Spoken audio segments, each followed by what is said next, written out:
104.7 IFM. Report!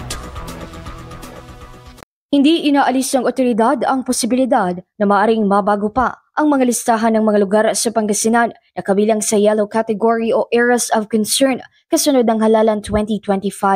Sa panayam kay Comelec Pangasinan Election Supervisor Attorney Eric Oganisa, inihag nito na maaari pang mabago mula sa kasalukuyang color category o ang green, yellow, orange at red sa susunod na mga araw depende sa magiging takbo ng sitwasyon sa mga lugar ngayong formal na ngang naumpisahan ang election period. Pwede, depende na yan sa lugar na nakadeclare. Kung nakita naman na talagang peaceful, pwede silang mabalik sa green.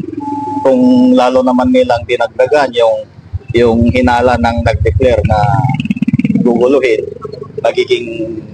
pwedeng maging orange, pwedeng maging red. At pwede ring madagdagan yung mga yellow, pwede ring madagdagan from the green, pwede ring maging yellow. Sa lalawigan ng Pangasinan, kabilang sa mga areas of concern ang mga bayan ng Aguilar, Binmalay, Malasiki, Mangaldan, Sual, San Quintin at ang mga lungsod ng Urdaneta at Dagupan. Samantala, ibig sabihin ng mga color coding scheme ay mga sumusunod. Green, areas of no security concern. Yellow, history of political rivalries and political unrest. Orange, indicate the presence of armed groups. And red, deemed as critical areas. Asahan na mas pinaigting pa ang mga checkpoints sa iba't ibang bahagi sa Pangasinan upang matiyak ang kaligtasan at kapayapaan ng publiko hinggil sa napipintong 2025 midterm poll elections. Mula rito sa IFM Dagupan, ito si Idol Ronarak at Tatak, IFM.